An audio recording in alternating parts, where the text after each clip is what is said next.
Welcome to Little Home Projects. In this video, I build an insulated grow box to help my seedlings get a good head start this year.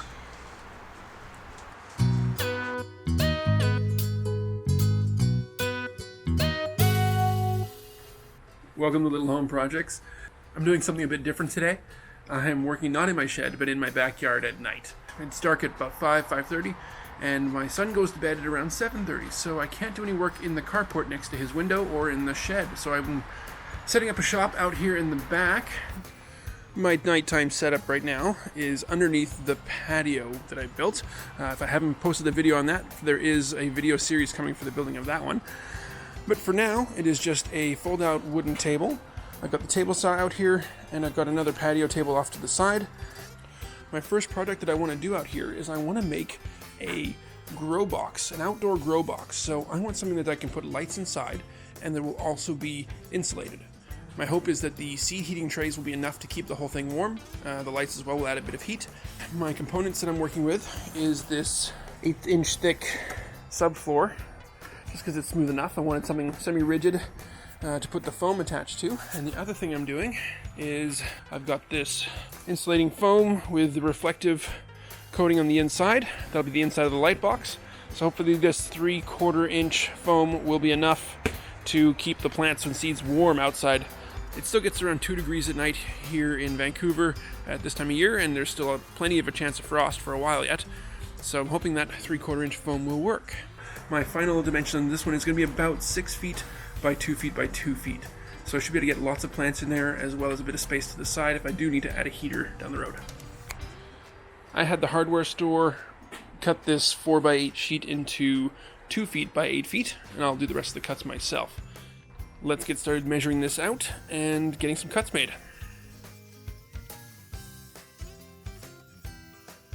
I'm going to use the miter saw to cut this piece of wood. It doesn't quite have a full 2 foot length. I'm going to cut it, flip it over, and I'm going to cut this at 6 foot and a bit, just to make sure there's enough overlap for assembling the box in the end.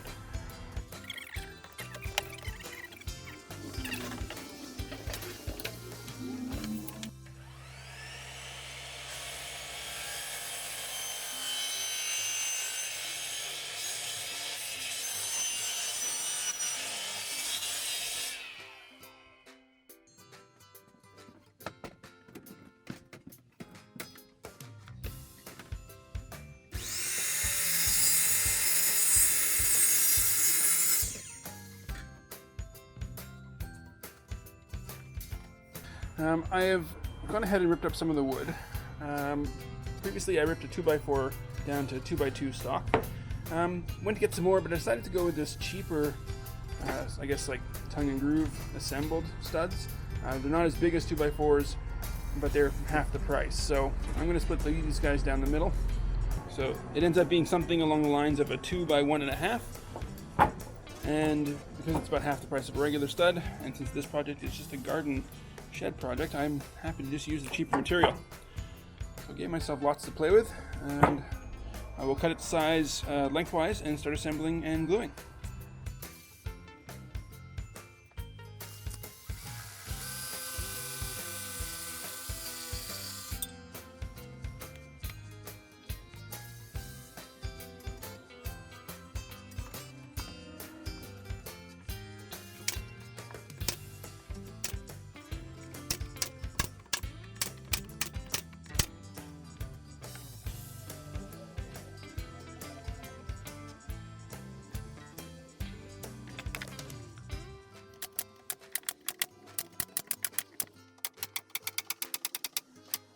So I thought I'd just stop and show you the top in progress. So using the half 2x4s to frame in what will be the ceiling portion of the top portion of the box.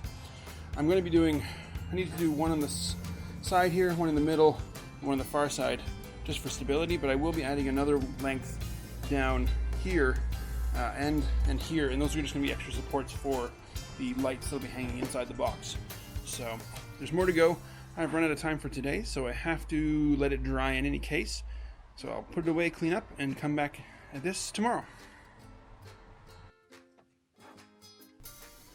So I'm just attaching the first side. I'm going to go with 3 screws for now, but I'll come back and add more screws if I feel like it needs the strength upgrade later. I'm going to attach the one side to the right, the other side on the left, then I'll add in the back and the top and the door, and it'll all come together just fine.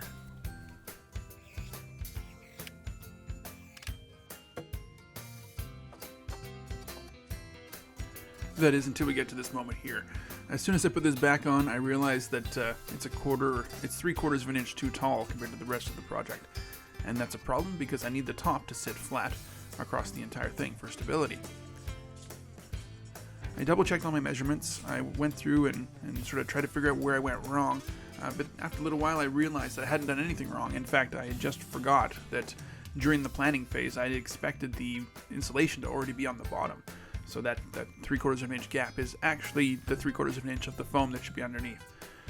So it's an easy fix. I just have to stop assembling and go and take care of my foam first. This foam is actually quite fragile, so it's really easy to cut. I recommend scoring a little line first and then going back with the razor blade to just cut deeper so you don't tear any big chunks out. To attach the foam, I decided to use a adhesive spray. I had this on hand already, which is why I chose to go with it. It's like a contact cement sort of thing, so I sprayed both sides, let it get tacky, and then stuck it down to the board. In the end, though, this is the wrong kind of adhesive to use. I found that it did stick, but it didn't stick well enough, so you would want to use a different method altogether if you're going to be gluing it down. In the end, I decided to just go with screws to hold it down, and it worked quite well.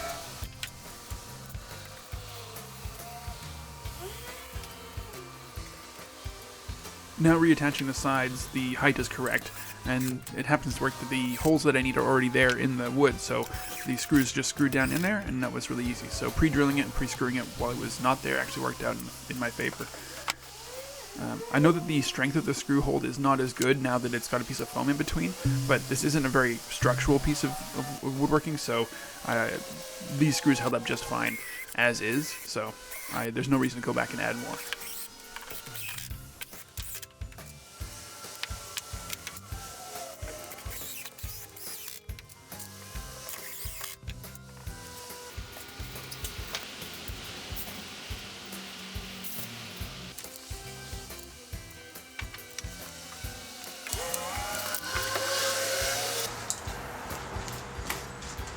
Not exactly sure where I went wrong in the measurements, but the top isn't as wide as the side piece and the back combined. I thought it should be, but it looks like I'm off by about 1/2 inch, maybe less.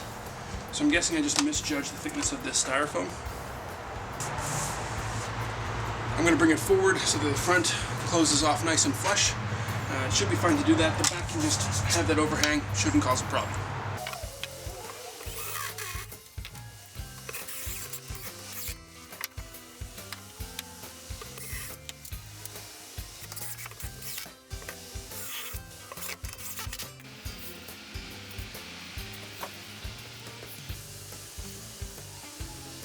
For my lights, I'm measuring a hole 6 inches in from the outside edge. And that's going to line up to this marker here. That way I'll have the light about 6 inches from the far edge, which I think the reflector should work out well. Here I used an 1/8 inch drill bit. I was concerned there was going to be too much heat loss through these holes, so I tried to make them as small as possible, and then used a piece of wire to sort of needle down into the box and tie a piece of string and pull the string back up through the hole. But I think if you just want to save yourself the trouble, go with a larger hole so you can just pass the string through directly. There's very little reason not to. The heat loss was minimal. A safety hook with some chain, just so that it doesn't accidentally fall back on my head when I'm working with it, and that makes the door done.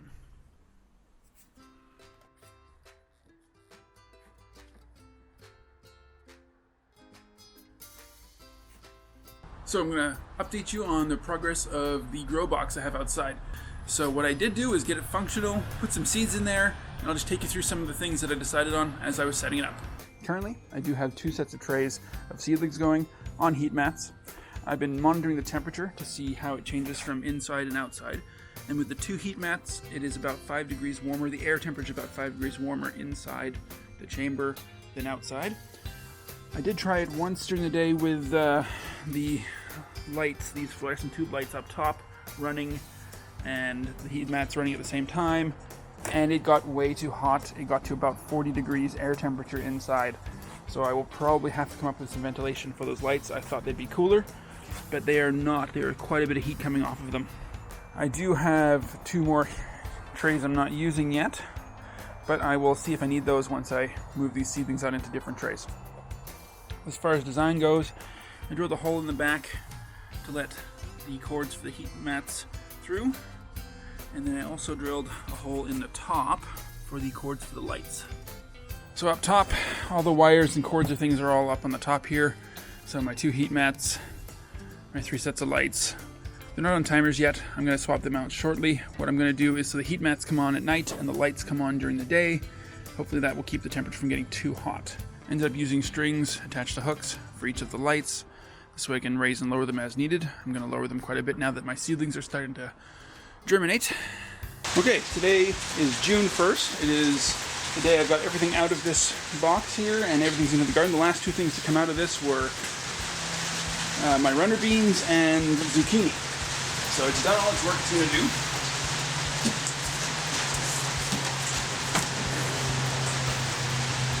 These to be cleaned up and put away for the year. Before I do that, I wanted to run through just some of the experiences I had with it before I closed the video down.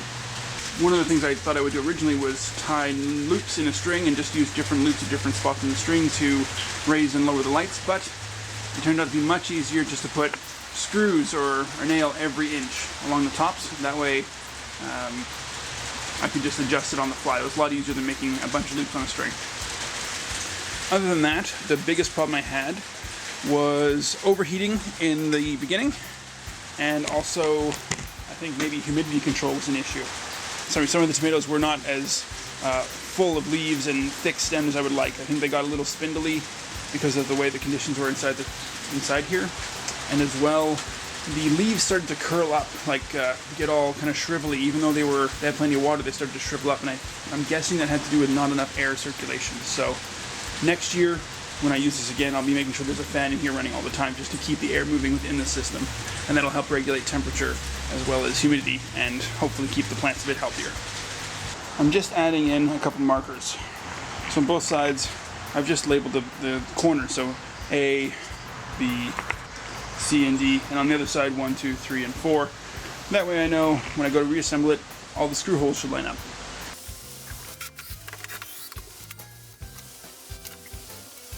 Another thing I'm doing for storage purposes, I'm going to be leaving these screws in the screw holes so that when I go to reassemble it, everything's there.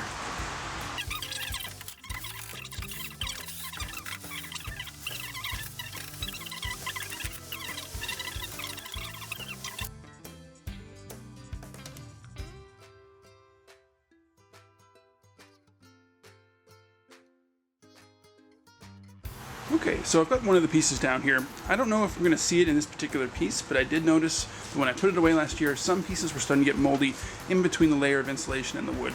That's just from the high humidity and the heat from, the months of being on. So I'm going to try and see if I can fix that before I assemble this year.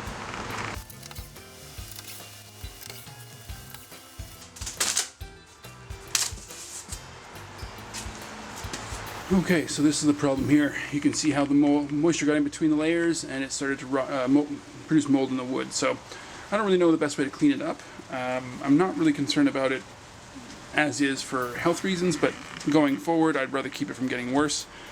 So what I'm thinking I'll use is this. I have this left over from when I was building my shed. It's about half a container's worth. It was a little pricey when I bought it, but I have it left over now and it's kind of free because I'm not using it for anything else. So it's meant for when you cut treated wood and you want the ends to be a bit water resistant and not to rot. So yeah, I'm gonna give this a coat before I put the thing back on. Just for reference before I start, here's the before color and condition of the wood, and we'll see if this gets any worse over the season. So when I take it apart at the end of the year, I'll do another check to see if the color or the mold has gotten worse.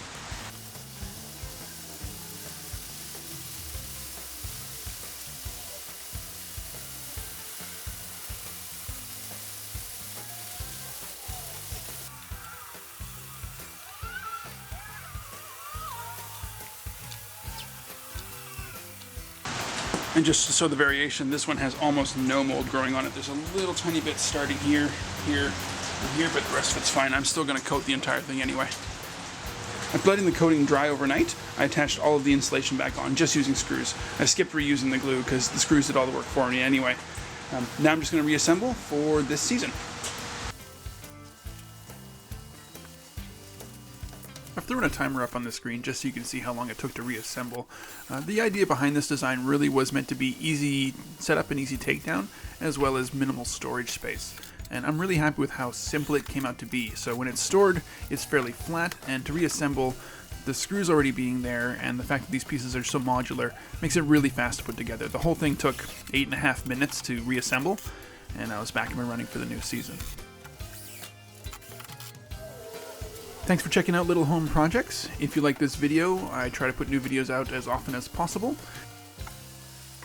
I'll create a playlist with this video and my other gardening projects on my channel. If you want to see more backyard projects, I've got a whole bunch of things in the works, so there's more to come. So please subscribe, and if you like this video, leave a like, and thanks for watching. See you next time.